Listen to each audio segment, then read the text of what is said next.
Welcome back, episode 2, Close on the Couch, sponsored by Precision Lawn Care. If you're in need of lawn care in the Delaware Valley area, contact Precision Lawn Care. Episode 2, I'm Ethan, this is Cole. Welcome back. We're going to break down some quarterfinal matchups, talk about our players of the week, and then we'll get into the NL and AL Central. You excited, Cole? Oh, another day, another beautiful day of talking ball. So, starting off on Friday, we have the quarterfinal between the U.S. and Canada. Not a lot of pop from the U.S. lineup. It looked like the lineup struggled a little bit. Got some help from some tough defensive plays from Canada, able to push across some runs from there, and also backed by a strong outing from Logan Webb. Yeah, that second game we had Korea, Dominican Republic. This was a bad day for Korea from the start. I mean, Dominican Republic, they got out hot. They went up quick.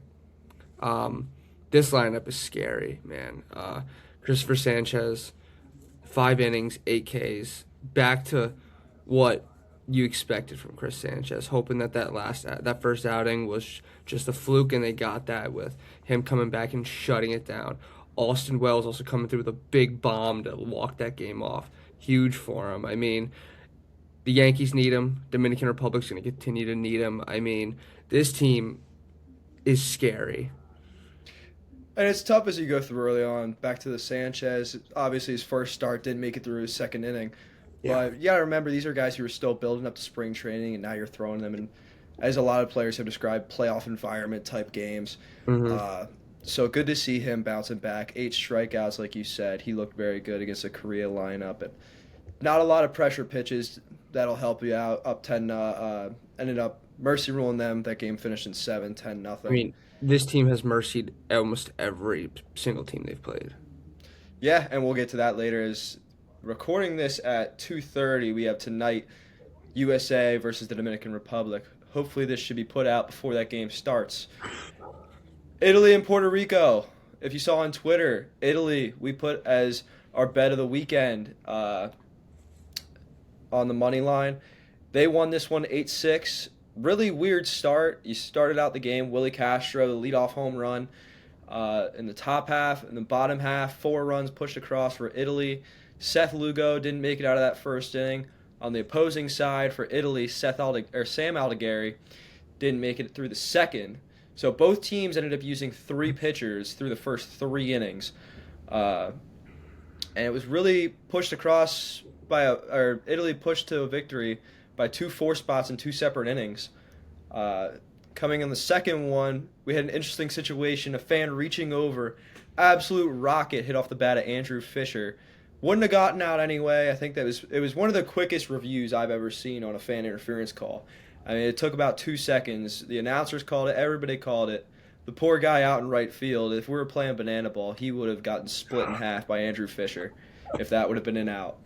Um, but also, I don't know if you were watching this game or if you picked up on this. Every inning, I felt like the announcers were bringing up that they hadn't used the espresso machine yet. Yeah, And the espresso machine's a great. It's a great, niche to have. But I get that they haven't used the espresso machine. I understand. We've gotten that to that point. yeah, yeah. Give it a break. Give it a break. Venezuela and Japan. Venezuela took that one 8. This was my favorite game of the weekend. Incredible. The start, Acuna and Shohei both hitting leadoff homers. Of course, as you have to do, Acuna's emoting all around the bases. Shohei Ohtani just pretty much told his dugout to sit down, which I thought was a funny contrast to those two teams. And Willie Abreu, that might have been the loudest anybody has ever heard in Low Depot Park Um, because, I don't think he missed a stitch on that no, ball. that ball was a rocket, and the whole build up to it was awesome because they were talking about Willie Abreu, a really random topic. They just talked about how he has a barber shop in Venezuela, and that was like the whole like prequel to this at bat. And like second pitch, he takes an up and in fastball, yeah, I, and threw the bat that almost hit the ceiling. I'm pretty sure. I mean, I don't think the bat's landed yet. Let's be honest. That wasn't even a bat flip. It was a bat launch. He launched it. I mean, you can't ask for much more from your superstars to start off a game. Acuna comes out, bomb, bomb. Ranger comes out, they're thinking, oh, he's gonna come deal. Shohei, bomb. I mean it's a beautiful game sometimes, man. I mean, what a start. What a great game. Probably again, like you said, one of the best we've seen so far in this WBC, man. I mean, that Willier break. I mean, you see, I think it was Mikael Garcia brought it within one with a homer.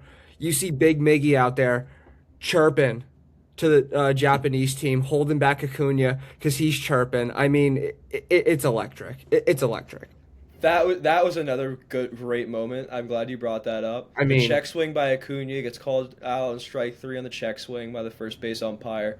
He's chirping. Miguel Cabrera's chirping. Michael hits that home run. Acuna and Miggy are still chirping. That was a great moment from this one too. And the Venezuelan bats, a guy in Yoshinobu Yamamoto, who we just saw have a legacy run in the World Series, got the ball for Japan in this game. Didn't last as long as a lot of people would think. Uh, it felt like every ball that came off the Venezuelan bat was an absolute missile. You talk about Michael Garcia, Willier Abreu's home run, the Acuna home run. There were a lot of guys who had doubles and that were off the wall. It felt like every ball off their bat was 100 plus. yeah. I mean, just this team is good. Like this is such a good team for Venezuela. I mean, this Japanese team, they were the favorites coming in. I honestly didn't think that they were the best team in this tournament. I thought that it was just, the reigning champions. You have Shohei Ohtani, you have Yoshi, you have a bunch of these other MLB players, but I honestly thought the Dominican Republic was better. Uh, I honestly thought USA was better coming into this tournament. I mean, I thought you could even make an argument with Venezuela. I don't think their pitching is as great as you might imagine, but for some reason, like we talked about in the last one, I mean, even Luis Ariz, this guy will hit you 15 tanks in this tournament, and he's not even going to have five balls hit over 100 in the regular season. For some reason, these guys put their country on their chest, and they're a different beast. I mean, Jackson Chourio is batting nine for this team. It's a deep lineup, and I'll admit I haven't watched a whole lot of their pool play. So going into this game, I wasn't a whole lot familiar with that lineup. Yeah, Seeing Jackson Chourio at the bottom, it speaks to the depth of that lineup when you got a 2020 guy batting nine. yeah. At this point, I'm kind of interested in seeing Venezuela versus DR. I know as an American, it's probably bad to say that, but Venezuela versus DR would probably be. Two. The running it back, second game, I mean, it would be incredible to vibes watch. I would think be the crazy. energy of that game would be incredible. A little bit going a little deeper. Obviously, we talked about that we're recording this on Sunday tonight, 8 o'clock. Uh, America versus the DR. What's your concern level for the U.S.? Because obviously we said we didn't spend a lot of time talking about the Canada game. The reason we didn't is because the U.S. didn't look great. We said about it. The offense struggled a little bit. What's your concern level going into this one, even though you have Paul Skeens taking the bump? I see this game. It can go a couple different ways. I mean, first of all, they need Paul Skeens to go give him at least six. I think. I think at least six they need to give him of almost perfect baseball. I saw something earlier, I think on Twitter, that said this Dominican Republic lineup is like 4-32 against them, and really the only I person think it was that's three got for to hit, 27. yeah, the I only think I saw person the that's same got to stat. hit is like Julio. I mean, it's a great sign for the Americans. Another good sign for them is that they are throwing Severino, which a lot of these guys have gotten. They have his number. I mean, that's the best looking thing. But at the end of the day, this offense has been horrible. Speaking back to that subject about you said the 3 for 27, I saw that stat, and one thing that popped into my mind to play devil's advocate was but he's never faced this lineup going back to back to back to back Yeah, to back on these guys. It's exactly. one thing when you can face the Diamondbacks lineup and you have Corbin Carroll and Ketel Marte that you can kind of pitch around a little bit and And you then have some nobody. holes in that lineup. It's one thing when you're playing the Blue Jays and you have Vlad on fire, especially this year going in. He doesn't have Bo Bichette protecting him. Obviously, there's some deep pieces in that lineup, but it's not like facing Fernando. It's not like facing Ketel. And then after that, you get Vlad. After that, you get Soto. After that, you get all these guys. And you're getting a Um, MVP finalist batting nine in mhm. Geraldo Perdomo Yeah, to then roll it back I to the mean, top. it's just the depth of the. Some argue the best shortstop in baseball right now. Yeah. So it just speaks to the depth of this lineup. Like you said, Severino on the bump. I think it's kind of like we said. You don't know what you're going to get when they put DR on their chest. So it could be a Severino shove fest, but I don't think that's something we're necessarily looking for.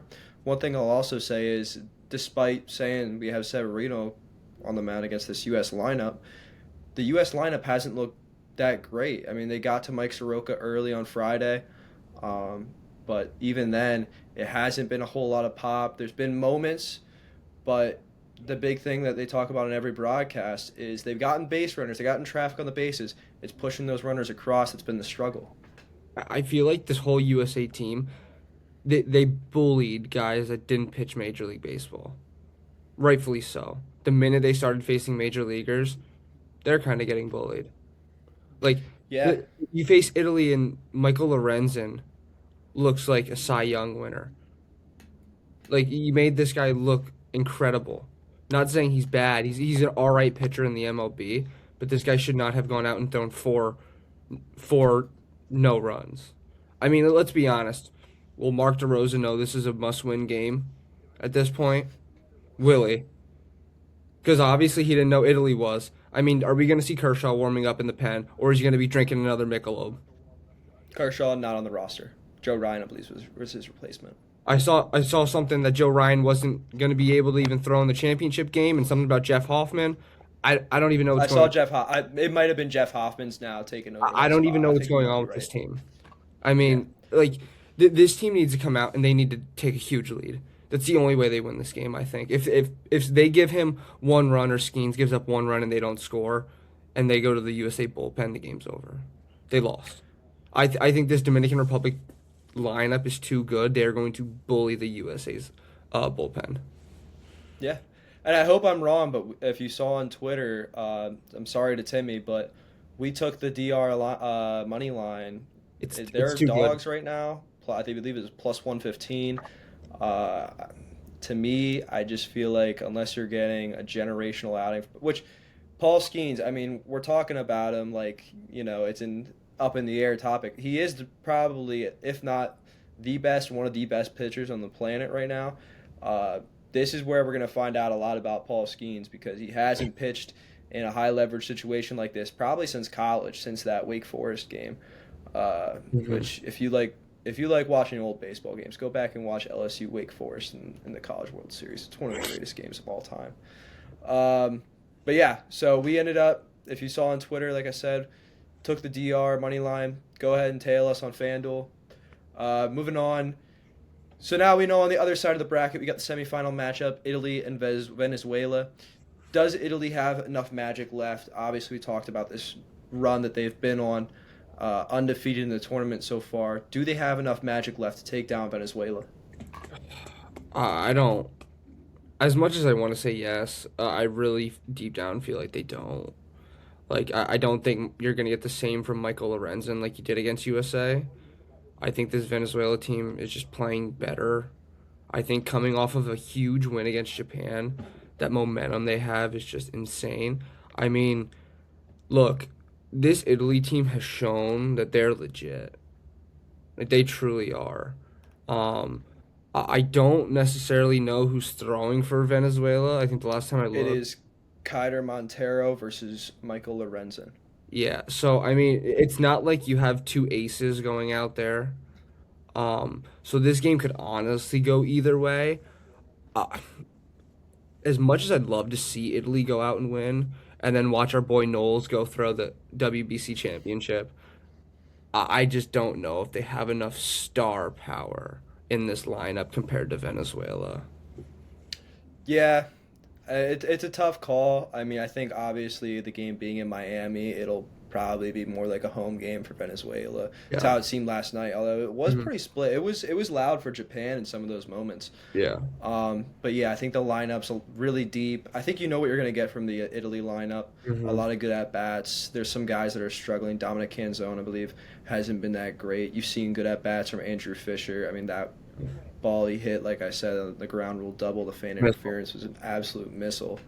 You got guys like Dante Nori playing well. I forget who their catcher is now that it's not Kyle Teal. He's having himself a good tournament. I believe Yeah. he's only made it up to Double A, but he's putting on a show for himself right now. But Hmm. yeah, I think it's hard to bet against this Venezuela lineup, no matter who they trot out there on the mound, because that lineup Yeah. seems like it's so good and so deep.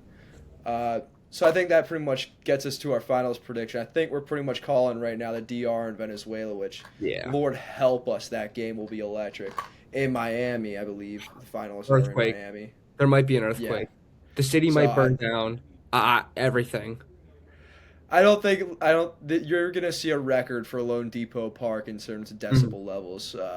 I don't think you could. This will be the loudest it is in Miami all year. Yeah. Moving on, banished to the island, player of the week. There was a lot of guys, especially I think you're going to see a theme here from the U.S. point of things. One of them I think that could have been on this list, like you mentioned earlier, was Mark DeRosa. Yeah. An all-time comment saying he didn't know that this was a must-win game, thought they already punched their ticket. Uh, and then I think what made it even better was that Major League Baseball deleted that video, which in the day and age of 2026, if you delete a video, you're pretty much it's the same thing as an admission of guilt. Like it just makes things 10 times worse. You gotta wear it on your chest. This guy then goes on to say that they were 2-0 going into Italy. Well, you were three. You had 3 wins. So you didn't even know how many wins you had. I mean, look, this guy was having Kershaw warm up in the 8th inning. That's how It was dead.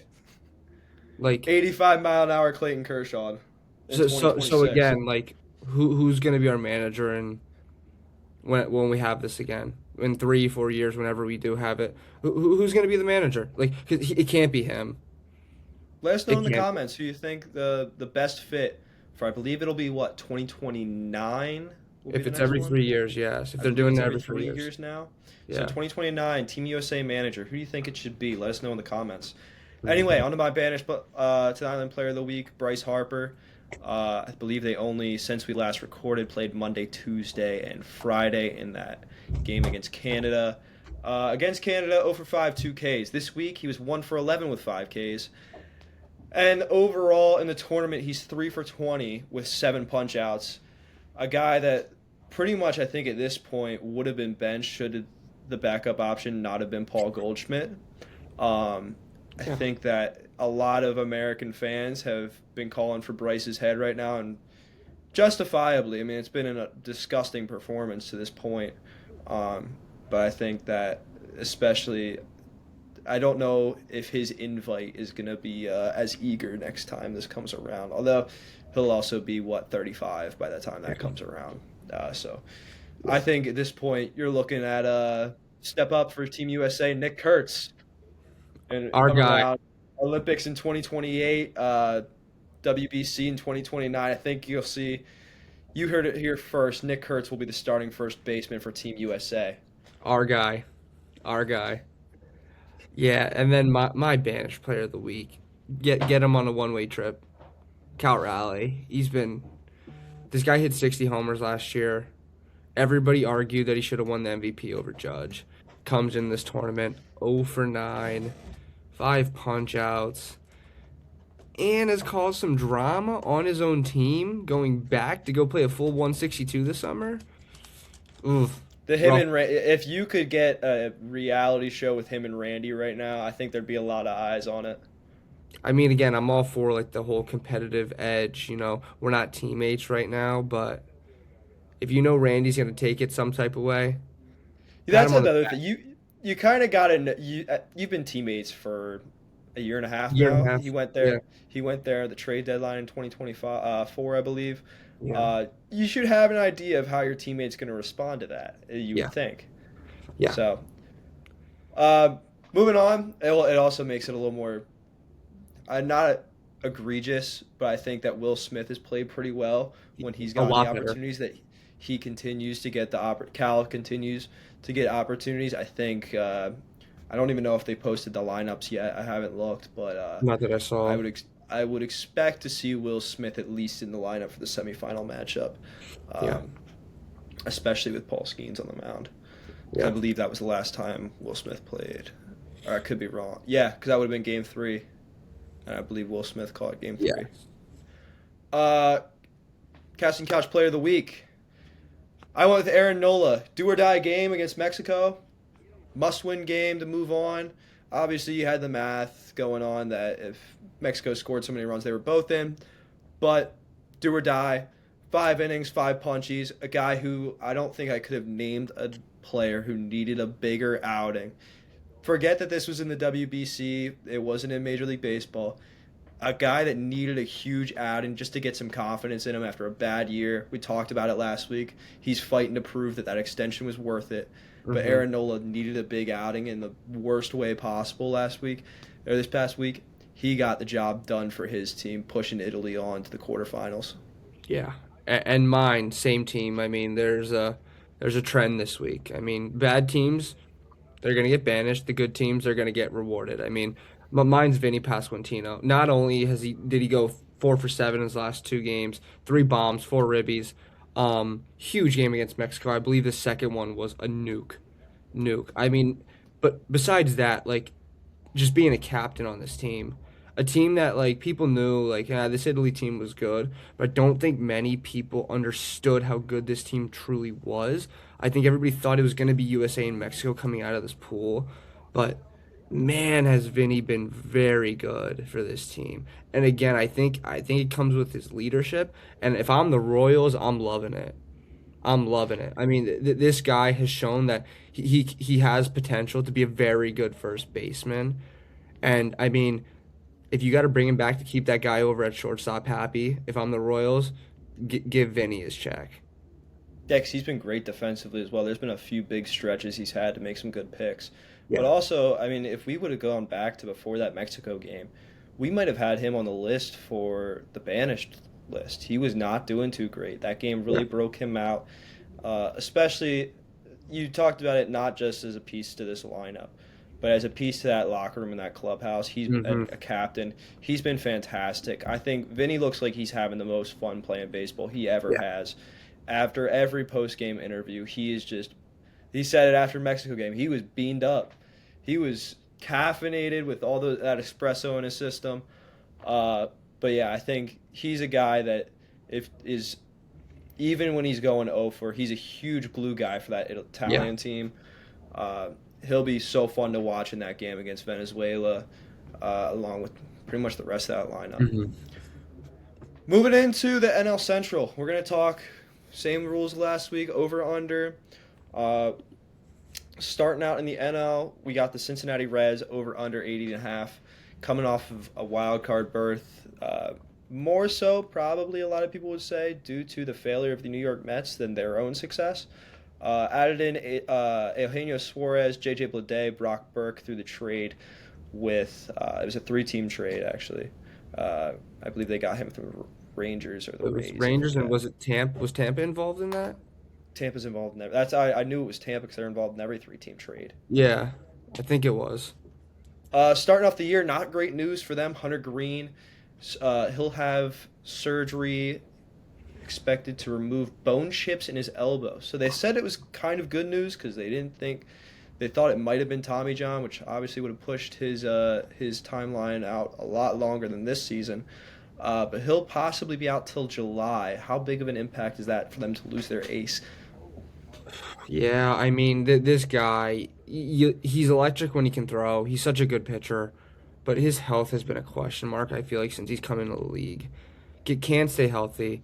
I mean, now it's spring training, it's his elbow. Um, I think this is a good team, a team that has used their farm system to try and build what they have. But Hunter Green is just setting them back, I feel like, consistently.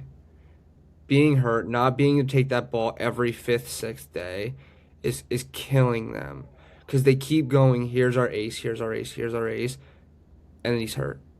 And then he comes back and he looks great for a 2, 3 month period, and then he gets hurt again.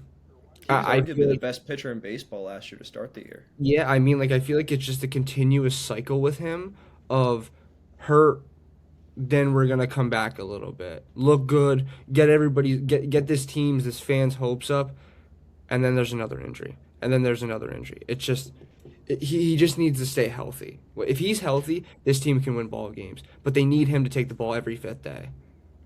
I think the fortunate thing for them is the depth of that rotation. Andrew Abbott, Nick Lodolo, you got Chase Burns, you got Rhett Lauder coming back, And two you hope former those first guys are round good. picks.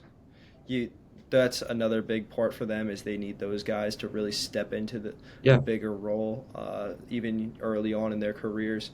So we talked about that, the Reds pushing into the wild card last year, a big breakthrough for them. What steps, who are key guys for them that need to contribute this year to be able to recreate and even build on that success from last season? It starts at shortstop. They need superstar Ellie to show up. Offensively from both sides, defensively, they need him to kind of take over as a captain. I think you kind of know what you're getting with Eugenio. You know you're gonna get 40 bombs, not really a high average, but I mean I think it was a good signing for them. I don't think it's like a one that's like wow they're now gonna go win the division or they're guaranteed a wild card spot. But I think at least them paying him shows that we're only a couple pieces we think from being competitive and going to make the playoffs. Um, but again, I feel like again this team comes down to their farm. Like your young guys that you've been testing out. You want to hope that Noel V. Marte is coming back and it can produce. I mean, TJ Friedel has been, I feel like the guy for them for years now. I mean, he's showing up every day. He's batting in the high twos. Like One of the consistent faces to yeah, like watch. he's showing up day and night. I mean, he's every day he's showing up doing the little things. He'll lay the bunt down and go beat it out. But I think they really need Ellie to take a huge step this year to show that he's legit, we are legit, and you don't want to face us. But then it comes down to again your Nick Lodolos, your Andrew Abbott has looked terrible this spring training. Like I think at one point I saw he had like a 12 ERA or almost or something. Like you need those guys to do their job. If you could Without get another that, season out of Andrew Abbott like he had last year, that'd be huge too. He should have yeah, been an all-star. yeah. But I mean, I think it starts with hopefully Ellie made a lot of growth this offseason to show how good he's really been because as again somebody who doesn't watch a lot of Reds games, it's like you see all these good highlights, but then it's like I'm not seeing the bad things either. And sometimes it might outweigh it. Yeah, I mean, even going back, we've seen flashes of it. 2024, he led the league in stolen bases with Yeah. 67. And on the other side of things, he also led the league in strikeouts with 218. Last year, he was a below 800 OPS player, which somebody for his standard, you would think that's kind of a disappointing season. Yeah. Also stole 37 bags, hit 22 home runs, cut down on the strikeout numbers a little bit. It was only at 180. But yeah, a guy that I feel like every year we need to we expect more from Hmm. because of how much we've heard of the potential, how much Yeah. we've heard about how much the flashes we've seen how good he can be. So Yeah. he's a guy I think that especially being so critical for that team, being almost the star of that franchise in terms of a position player right now. He's Hmm. going to be huge. Another guy I think that they need to. I don't want to put too much pressure in that situation, but the guy that they need to show up a little bit is Sal Stewart, big time first Yeah. base prospect. I think if you add him to the lineup, he can contribute immediately. That's a huge load taken off the shoulder to some of those guys. So Hmm. I think those are a few of the guys that really need to step up. In terms of the over under 80 and a half, I could see this team competing in the Central seems wide open. There's a lot. I could make an barring the Cardinals really, I could make a reason for why every one of these teams could win the division. Yeah. But I think with how long the Hunter Green injury seems to have him out, that's a big blow. Like we said, we're relying on two really young guys, Chase Burns and Rhett Lauder, to come in and step into those roles. You're relying on a lot of young talent. I think that a lot of last year was built off the failure of the Mets. I still like I said, I could see this team winning the division. I'm gonna say over at 80.5 games. I think all you need to do right now is stay at that 500 mark till you get Hunter Green back. That'll be a huge jolt for into this team. I Yeah. think that they can win. I think that they could be a 500 team just as much as they could be an 87 win team. Yeah. I agree. I'm over on this, but I think they're roughly around like the 82, 83 range. I don't think it's like this is one where if you would take this, you're sweating up till one whole 162, I think. It's not like, oh, this is free by the beginning of September. Like this is one where you're gonna be sitting there and you're gonna be watching their games to see if this hits because it's gonna be close. Yeah. Moving on to the Pirates. Over under 78.5 over the offseason. I like what I saw from the offseason of the Pirates. I think they added pieces that fit their roster, didn't break the bank, but also there wasn't a way to really make this lineup less productive. So they just needed to add guys that are proven big leaguers. They did that. Marcelo Zuna, Brandon Lau, Ryan O'Hearn, Gregory Soto for the bullpen. As far as the guy everybody's talking about in Connor Griffin, do we think are we buying that hype or are we selling? I'm buying. I'm so buying, and you know this. You know that they're my. I think this is the best. I think this team wins the National League Central this year. I think you see another incredible year from Paul Skeens. I think you. I think this team might have the two top guys in the National League site. Rookie of the Year. If Connor Griffin's called up opening day and Bubba Chandler's on that roster, I think those are two guys that might fight it out for the entire year to win the Rookie of the Year. Um, I think the Marcelo Zuna is a great signing for him. You need offense. He's gonna bring offense. Last year was a down year, but again, we kind of talked about it in the last one. The Braves were just in such a weird spot where I felt like all year they didn't feel like they were playing for much. So did that bring that down? Did that bring him playing down? I'm also a huge fan of Brandon Lau. I think he's such a good second baseman. He's got a lot of pop. Ryan O'Hearn, another good bat. I think this team's good. I do. I think this rotation is very good with Paul. I believe Jared Jones will be back this year at some I, point. yeah. Mitch Keller has shown signs of being a very good pitcher. If Bubba Chandler can live up to this hype, another very good arm. Um, but I truly think this team is very good, and I think Connor Griffin is worth all the hype. It looks like as of now, I've seen mixed reports, but I think he will. He's on the verge of cracking the opening day roster, I should Yeah, say. he has Uh, to be. Connor Gr- Connor Griffin right now, National League Rookie of the Year odds plus 250. Bubba Chandler plus 2200. I think that I would like to take the over. I mean, I think that those three pieces, like I said, Ozuna, Lau, and O'Hearn, those nobody's jumping at those signings and saying wow. But again, you're looking at a team that, with the pitching staff they have, they just needed to add a few bats that can contribute. Um, Help Paul out a little bit. Help Paul out a little bit. I mean, we watched the Phillies game last year where he threw a complete game, gave up one run, and they still lost. Yeah. I mean, nobody could touch him. I think they scored their only run on an error. So hmm I mean, we know how good Paul Skeens is going to be. It's I mean, not that question. this Um, guy had a 500 record last year with like a 1.95 ERA. yeah. How are you So I mean, 500 it's 1.95? get him one run and you're in the ball game, and you Yeah. can make the argument that if some of these guys in the back end of that, or young guys and middle guys in the rotation, can hold up their end of the bargain, they're probably going to give you some starts where it's the same way. Mitch Keller, like you said, has shown signs he could be a great number three for you, solid number two. Mhm. Jared Jones had a very impressive rookie year. Bubba Chandler's getting all the hype in the world right now, although we've seen some signs of struggle in spring training with the command, but that's part of just being a young pitcher. So yeah, I would take the over on this one. I think that again, it's a wide open division. It's 60 different ways you could see this go. Uh, but yeah, I think the Pirates could have a chance to be a really interesting team to watch this year. Moving on to the Cardinals. This is one of the ones we're going to probably go pretty quick on. There's not a whole lot to bring up in regarding them. Big signing this offseason was Dustin May. Uh, top prospect right now, J.J. Weatherholt, first round pick, I believe, last year out of West Virginia. How soon do you think he's a guy who could crack the opening day roster right now? I think they should. What do you have to lose? He's a You guy. won everything. He's a guy that I believe was drafted his junior year. I think can fly through the system.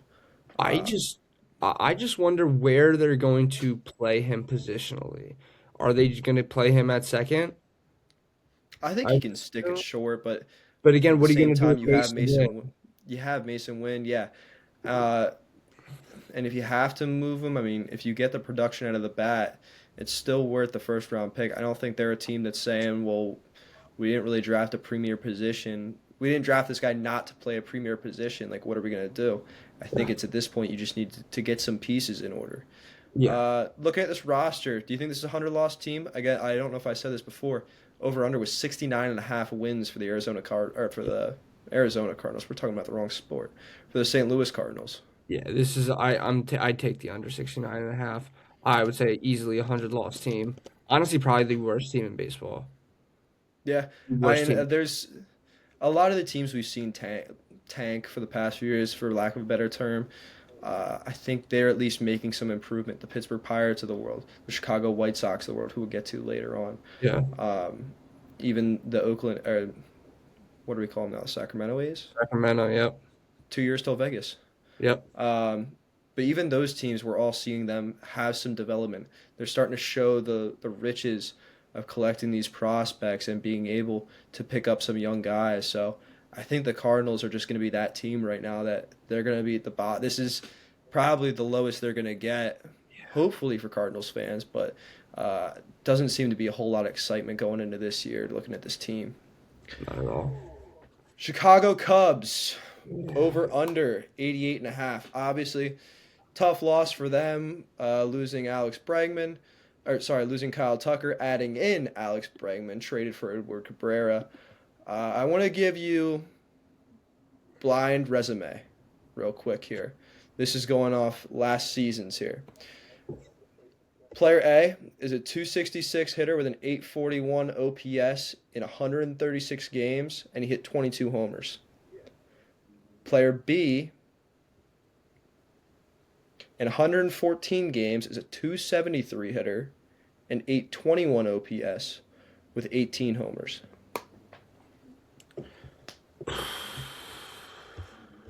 Comparable numbers.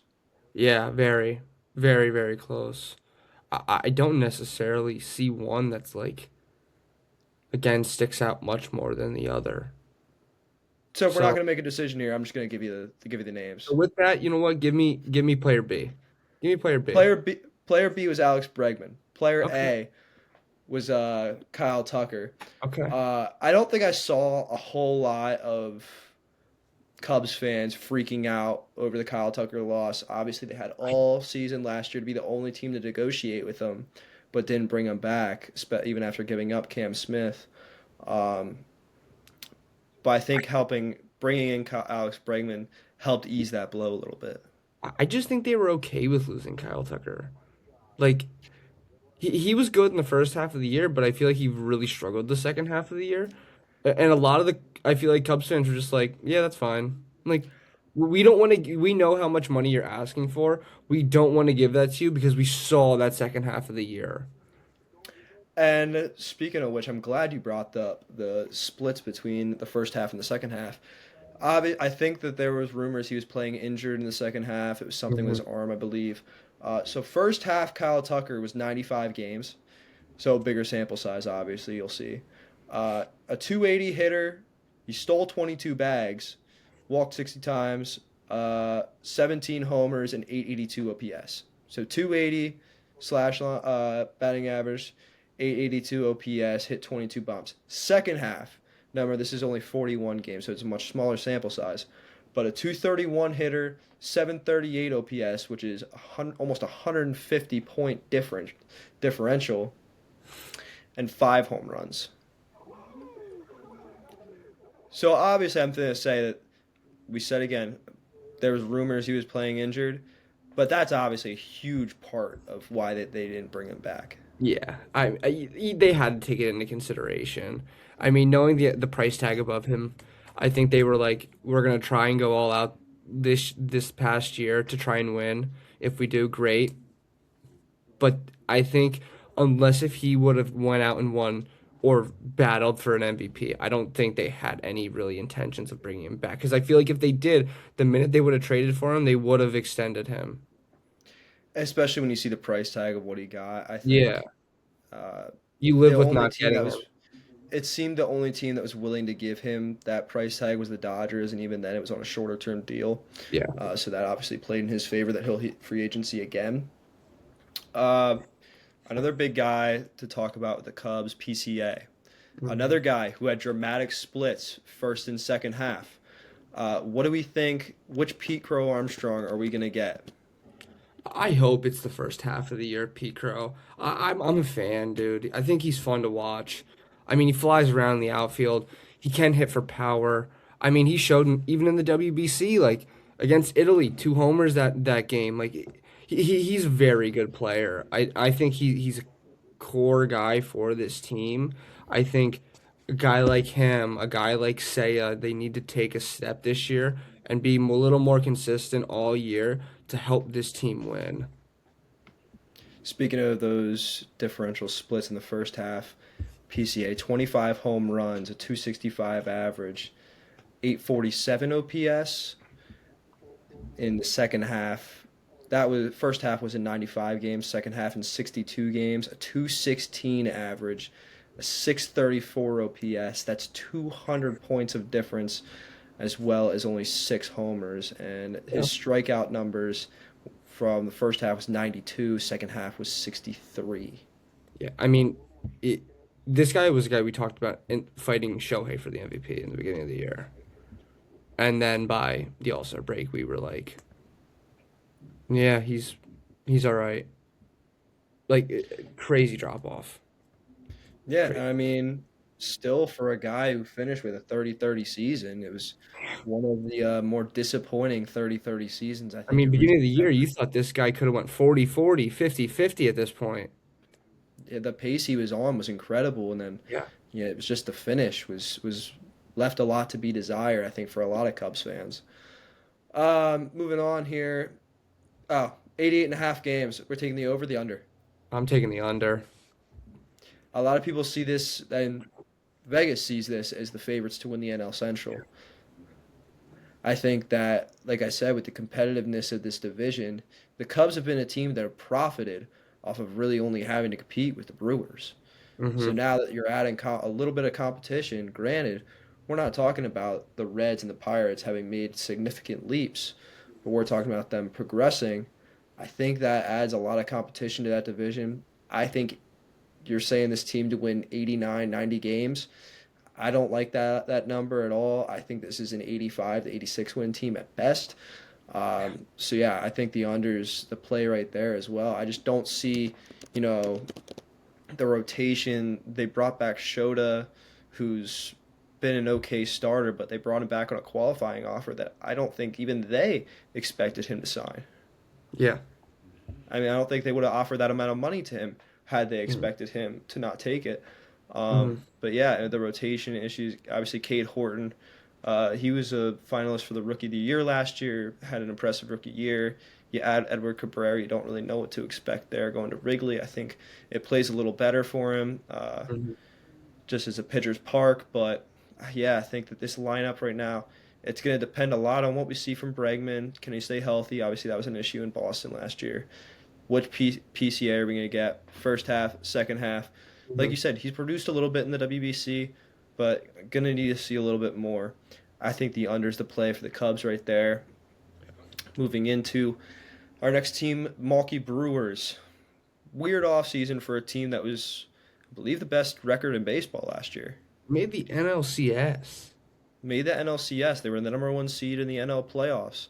They trade away their ace and Freddie Peralta. They traded away Caleb Durbin, who's a promising young infielder. Can they still keep finding? It feels like they've done this. We look back at the Corbin Burns situation. They traded away. We've seen them do this in the past. They're a Tampa Bay. They're the Rays of the NL, Yeah. where they're not really looking for long-term guys. The last long-term guy they got was Christian Yelich, and look at him now. His back's in two pieces. Yeah. So Hopefully can it's they just keep? pieces. It Hopefully, might be I more. love that. I love that guy. But can we see? Do you see the Brewers finding a way again somehow this year? Maybe Brandon Woodruff's the guy this time they turn into a Cy Young candidate.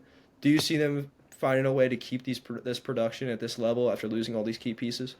I don't. I don't think they're. I think they're still a good team. I don't think you're gonna see this magic like you did last year. I mean, your pitching I don't think is as good. Losing It's Freddie it's it's obviously not if you lose your ace. Yeah, that's a 20 win guy right there. I mean, yeah, you have Mizorowski, but again, he looked awesome in his first like couple starts, and then like reality set in, and he was a young kid, and he started getting hit around. And he moved him to the pen, I believe. and now you're going to ask him to probably be if you're going to be a competitive team, he's got to be your number one in year two. Yeah, unless if you believe that high in Brandon Woodruff. But again, another guy who's coming off an injury, like I don't think they got it.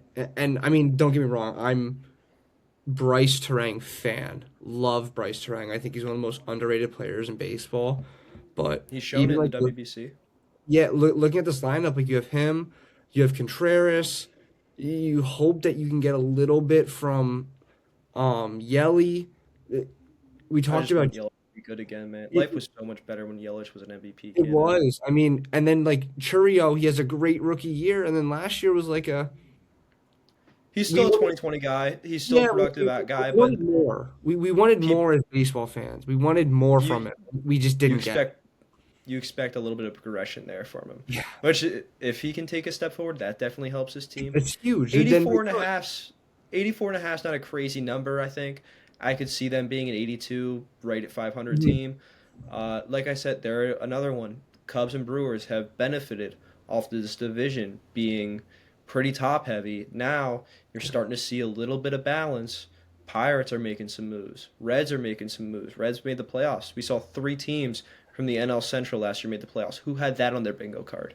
Yeah. Um, I mean, I think that this is a team that goes under as well. I think the pitching, you just need a little more time. I think asking Mizorowski, as good as he is, who I'm not saying I'm not a believer. I think he's going to be a very good big league pitcher one day, but I think asking him to step into such a big role so early on, it's a lot of pressure for a kid like that. Mhm. Um, Losing the pieces, like you said, there's still pieces in that lineup that, like I said, can keep them to a 500 team, but I think getting to that 85 win threshold is just a little too much. Yeah. Who's your favorite to win? I think you said the Pirates are your favorite to win the Yeah. Central. I think so. I think this is their year. I think they made enough small pieces of adjustments offensively to be able to win this division and really help Paul out. Like again, he's a guy that only needs really like you give him 2 runs, the game's pretty much over. I mean, I think the Pirates are that good. I think they're rookies if they can step up to their not even their full potential because again, Connor Griffin's only like 19. Like you get a little bit of production from him. I don't see I see this team winning this division. I think it's theirs. Like I said, Connor Griffin plus 250 to win the Rookie of the Year. Bubba Chandler plus 2,200, 2,200. Moving to the AL Central, starting with the reigning AL Central champions, Cleveland Guardians, over under 78.5. Interesting line for a team that had one of the craziest Cinderella story comebacks, down, I believe, 16 games Yep. in the division, come back to win it. Ended up losing to the Tigers, who were the team they were chasing that whole time anyway, in the playoffs. But again, we saw the flashes. We saw what this team can be. We saw them get hot. We know they aren't a big market team. Cleveland's not one of those LA, Philly, New York. Um, but after something like that, you would think that would be incentive for ownership to invest a little bit more. They didn't this offseason.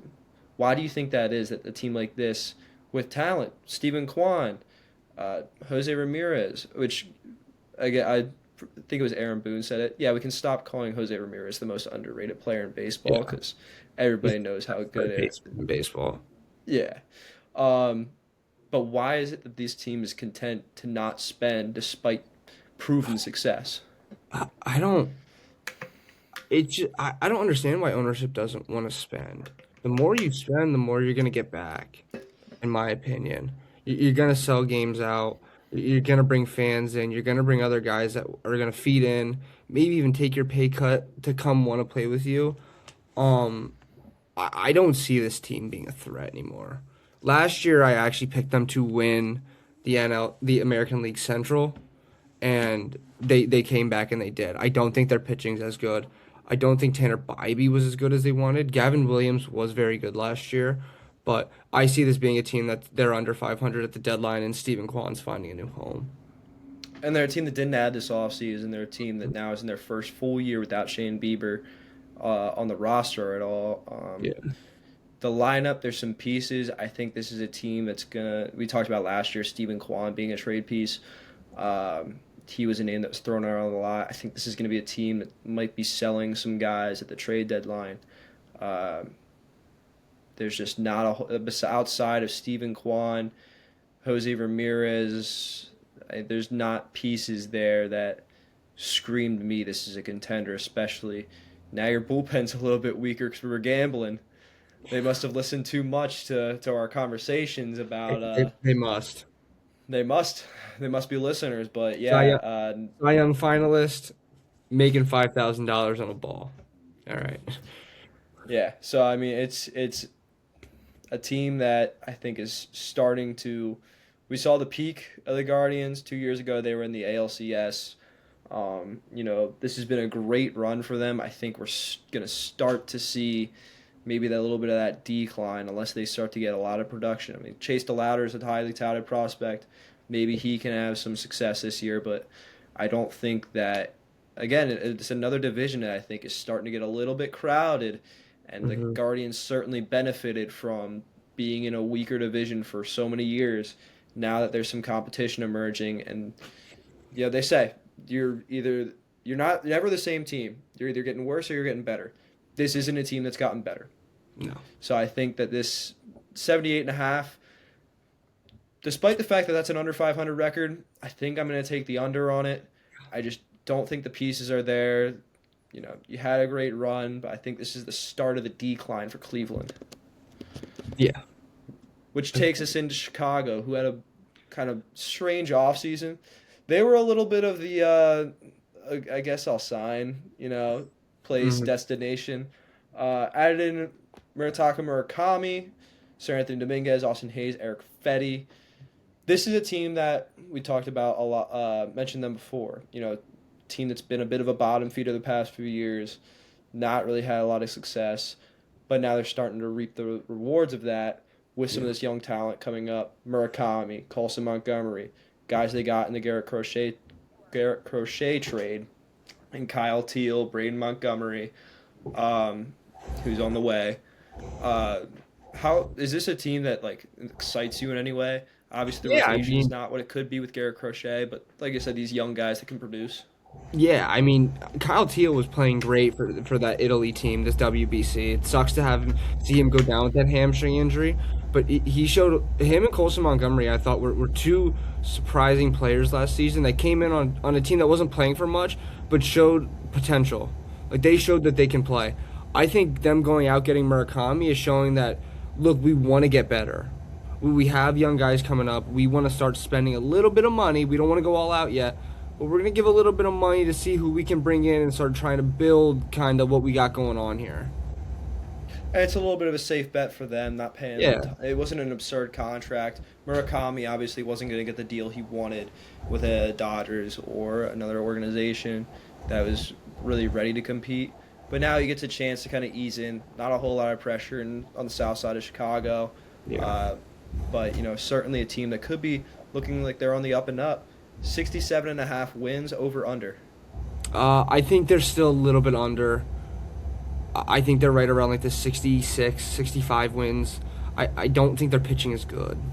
That's their problem. I think their offense will be able to score runs a little bit, not as a high clip like some of these other teams, but I think they're going to win some games, and you might sit there and go, oh, okay, they were okay, they had a good month or a little bit of a stretch here, but I don't see this being a huge 70, 80 win team out of nowhere. I still think they need to work on their pitching. So with that, I'm going to still take the under, but I think it's only by a couple games.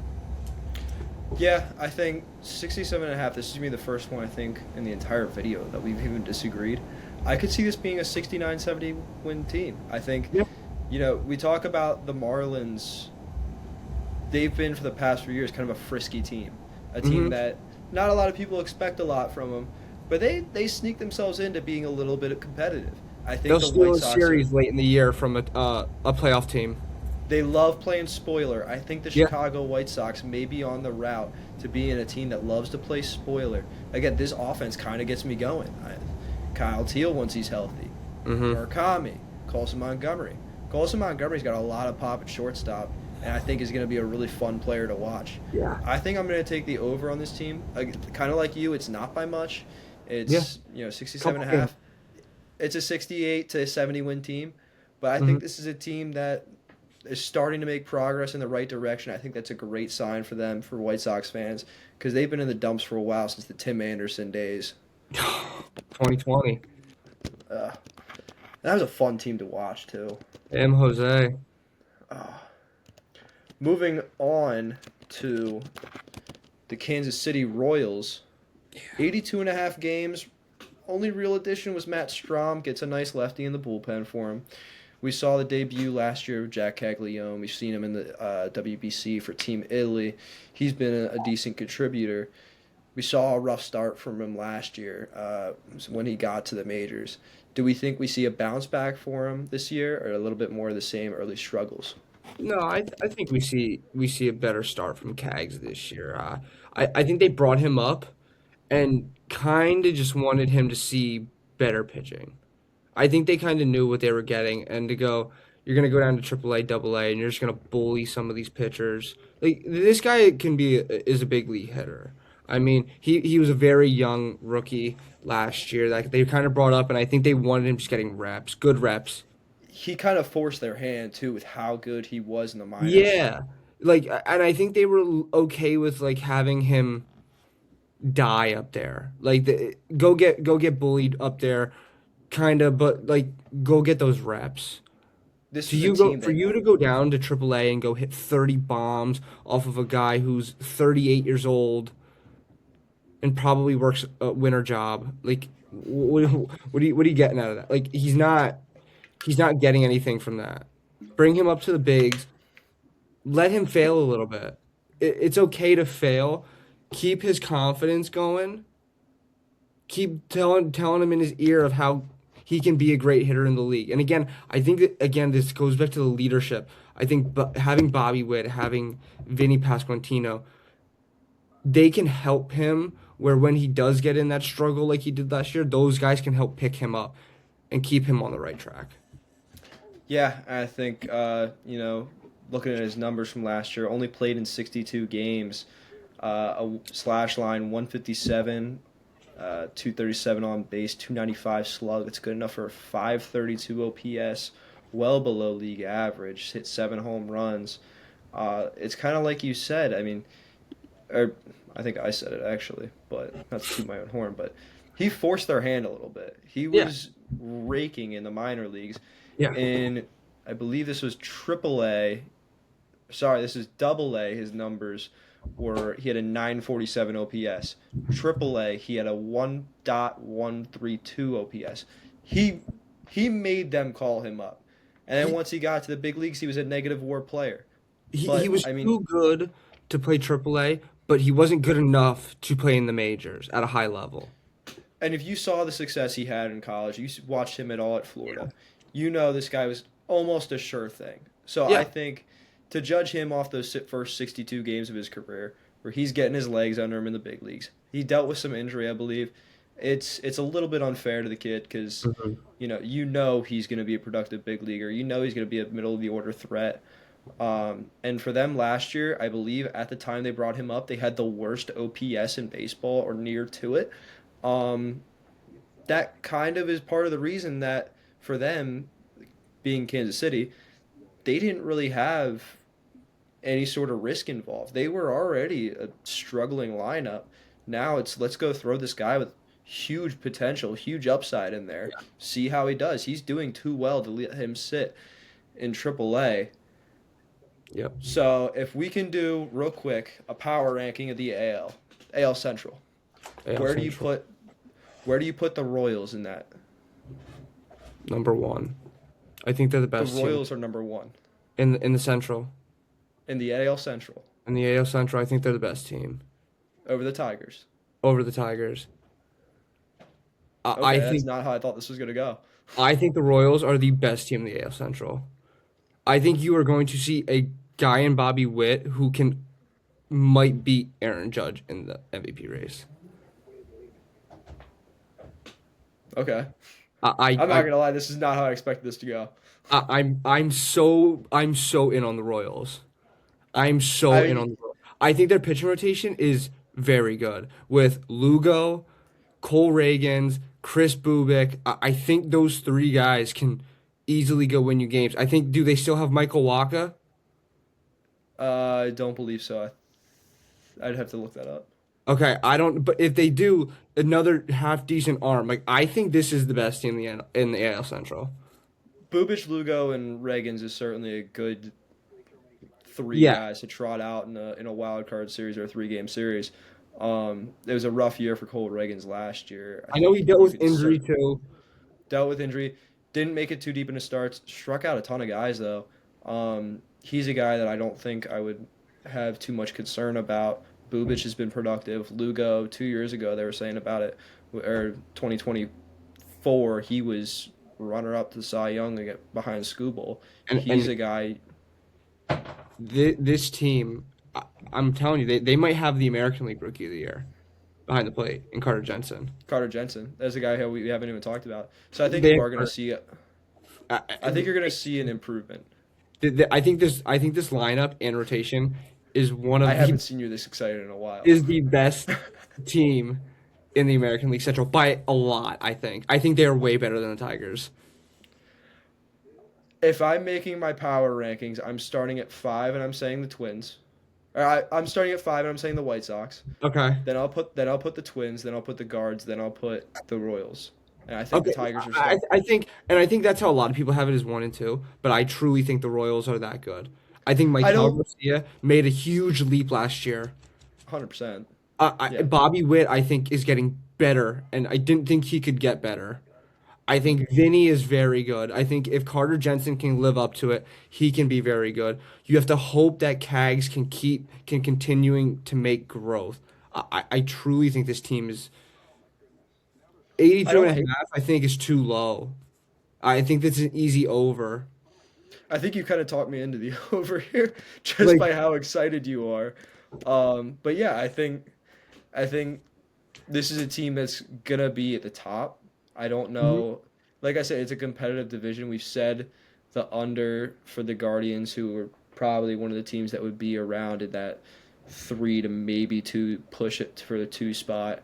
Um, but I and still the think thing this. is, I think the Royals are a wild card team. I think that they're exciting. I think they have a rotation that can win a wild card series. I Mhm. think they have some growth to make in the bullpen, maybe a little bit. Carlos Hernandez has not been that great. Uh, we saw a lot about his velo dropping Yeah. during I spring I think this is training. a team that trades for that they could go out and trade for a Jaron Duran. I know they talk. It was rumored that they were talking in trade talks with the Red Sox at one point. I think at the deadline they could easily go trade for a good outfielder to kind of hold it down out there for them, even if it's just for this year. I kind of love that move, to be honest, for them, because when I think about their outfield right now, I think that's a piece that's missing. I think the last year the issue was the pop. There wasn't as much pop in the lineup as there should have been. But I think with what they have right now, what you've seen, you know, you have Vinny that can provide that. You can get 20 home runs out of Michael Garcia. Bobby has a great year. You can get 30 from Bobby. Carter Jensen You could can get 40 provide from pop around the Bobby. dish. So let's not get excited here. All right. You get But 40 from anyway, Bobby. I think it looks like you've talked me into the over 82 and a half wins for the Kansas City Royals. I think, yeah, I kind of, now that you're saying that, I agree with it a little bit more. It's a team I hadn't given as much thought into. I think you're right that the number is too low. I think Hmm. they're an 86, 85 win team. Yeah. A team that's frisky for the wild card for that 2 or 3 spot. But yeah, moving on, Detroit Tigers. Team that finally spent a little bit of money. Not on Tariq Skubal, though. Framber Valdez, who there was a lot of question marks going into free agency because of his character concerns of what happened at the end of last year, crossing Hmm. up his catcher after he allowed a home run. Added in Framber, Kyle Finnegan, Kenley, brought back Justin Verlander, who I don't think's ever going to stop playing baseball. I mean, I Let's would just enjoy go the home Kate up. farewell tour. I mean, I would just enjoy Kate Upton if I was at home, but that's just me. Fair. Uh, so obviously we said about there was a huge dispute the offseason about the number for arbitration for Tariq Skubal, which obviously him going into a contract year, that's why you have all the disputes over the WBC, him not pitching, this being his contract year. If their arbitration number was low, I'm assuming they're not going to want to pay him the number that it's going to take to re-sign him, which probably is going to be a record-breaking number for a pitcher. Hmm. Uh, Getting into that, let's say we get into, let's say September, or trade deadlines, and we're approaching the trade deadline, approaching the Yeah. All Star break. They are 6 games out of the wild card. What's the number they have to be? I'll say actually this. Let me rephrase the question. We're getting a little bit sidetracked.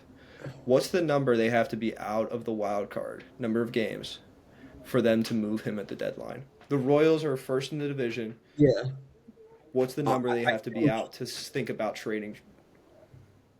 I'd say somewhere between the 5 to 10 games.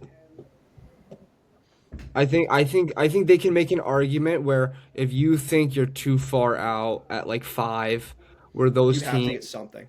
you need to get something and you can't just let him walk for nothing. Yeah. Like I think honestly I think this could be a team where if you're not in first place by a decent amount, you might still think about trading him Yeah. I mean, because unless you're you get very confident in something what you got. because you're I unless like you said, if you are the best team in baseball and you think this is the year we're gonna go win a World Series, then I guess yeah, ride with him. If not, you have to get rid of him to get something back. Yeah. I It'd mean, be dumb to let him walk for nothing. what's more likely, him getting traded or him resigning? Because And both get are we're on kind of extremes where if they're so far out, my chair just broke. Please keep If going. there's if they're so far out that you looking at trading him, I don't know how likely that is with the team that they have. If I think you they're, have they're gonna to. if they're gonna cash out and give him that's unlikely too for this franchise. They're No, not gonna give him as much money as he wants. What's more likely? I think it's more likely for him to get traded. So there's a sub 5% chance he resigns. I don't think he resigns. He's gonna ask for I think four to five range. And Yeah, I think I there's think a that's team that's going to be willing to be in a we want to win this year mode. We are this close to beating the Dodgers. We need to go out and we need to sell and we need to go out for this year and try and win and have him for a year and hope that he's willing to come back on even maybe a little bit of a lower contract. yeah.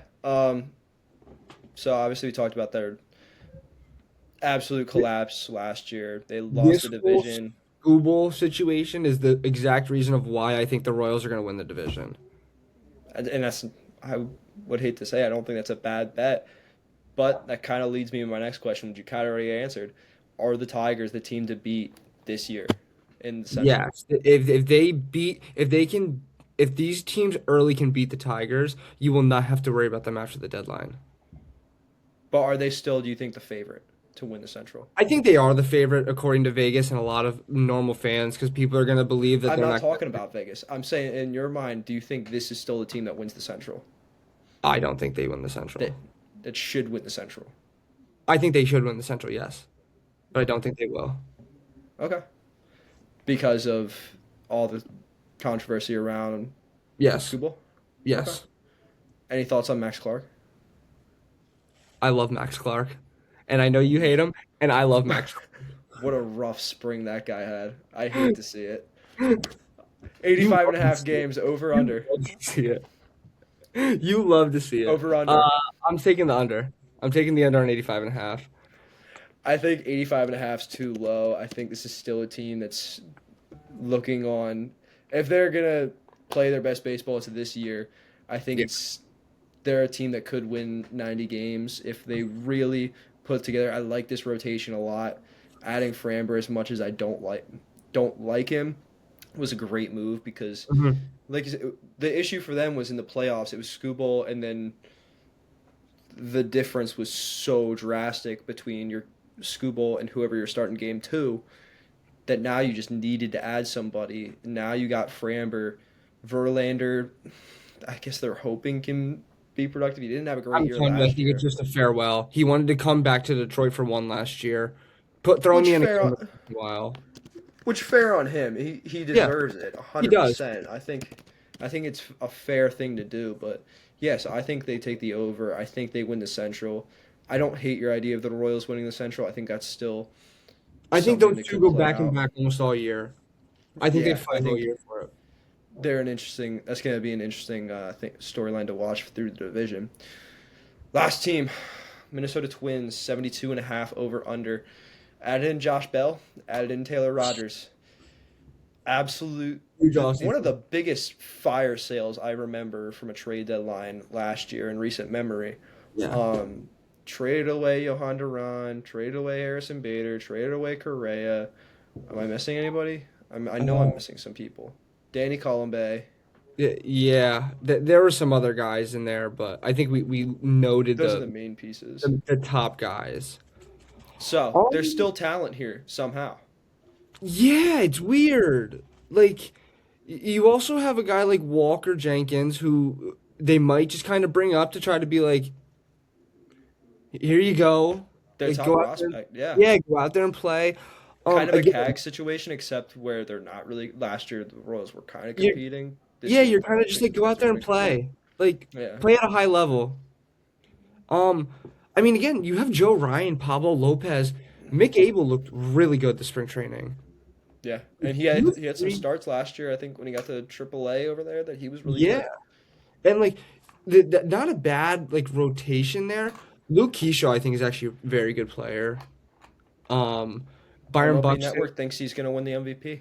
yeah, that's crazy, but I think he's good.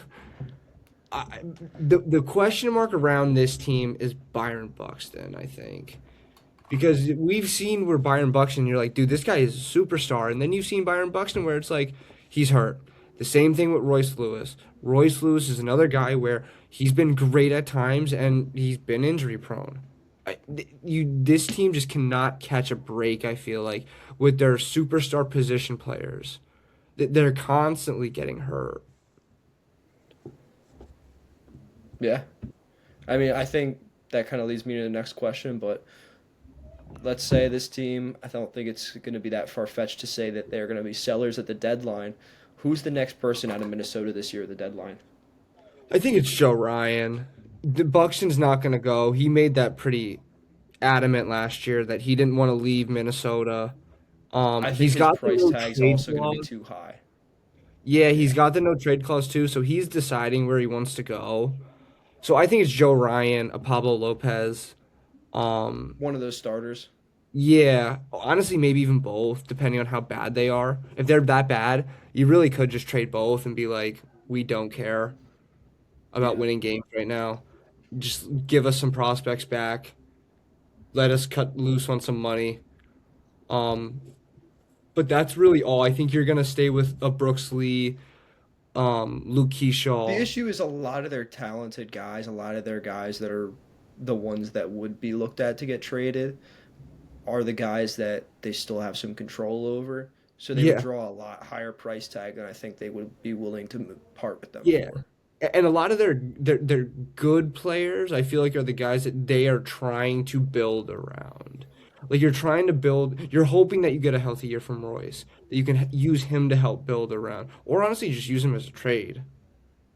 Somebody's Yeah. gonna need something. So if you're willing, if you can get a good year out of him, a healthy year, there you go. Like again, you're not gonna. I don't think they're gonna go trade a Luke Keyshaw. Like he just came up last year. He played well when he was up. it'd be silly to trade him right away.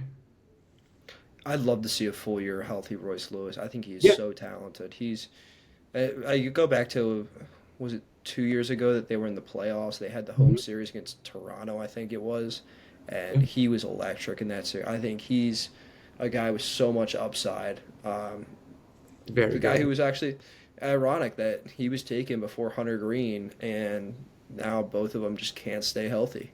Yeah. That was the 1-2 in that draft where everybody thought that it was pretty much locked up that Hunter You Green could would be the number one pick. you couldn't miss with either pick. Yeah. All right. I think we're done talking about the Twins, Yeah. probably for the year. Yeah. Cap off the video here. The trade deadline. We got a smaller wheel for this week. Obviously, you see here we got Venezuela and Italy, USA DR. This will be the pick for whoever wins um, and plays in the championship. So if it lands on USA DR, we're picking on whoever makes it to the championship. You'll see our picks on Twitter over at Close on the Couch. I forgot. Don't think we even mentioned in the last video. Do you want to tell them about the punishment for the loser? And obviously, these WBC bets aren't counting towards our totals for the regular season. I should also Yeah. clarify. So loser this year, we'll be attending a baseball game, and you need to dress up full uniform. So we're talking baseball pants, jersey, eye black, glove. Grown men going to a baseball game with a glove. I'll throw some tape on if I lose. I mean, I don't really. Like, We'll play yeah, this out. it's all out. Like I'm arm sleeve. If I Like can get they're if I can get in with an Evo Shield, I'll get in with the Evo Shield. Get ready to swing. they're gonna tell us pretty much like players' entrance is over there. Yeah, I mean we're going all out. All right, so this week we will be picking on the winner of Venezuela and Italy. So have to be our prop bet.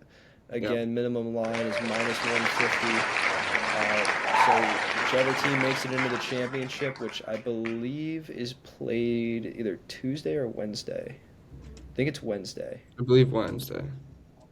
Let me It just make sure about that. might be Tuesday. It is Tuesday. Might be Tuesday. So you'll see our bet Tuesday, some point during the day, over on Twitter at Close on the Couch. Thank you for joining us. We will see you guys next week. Peace.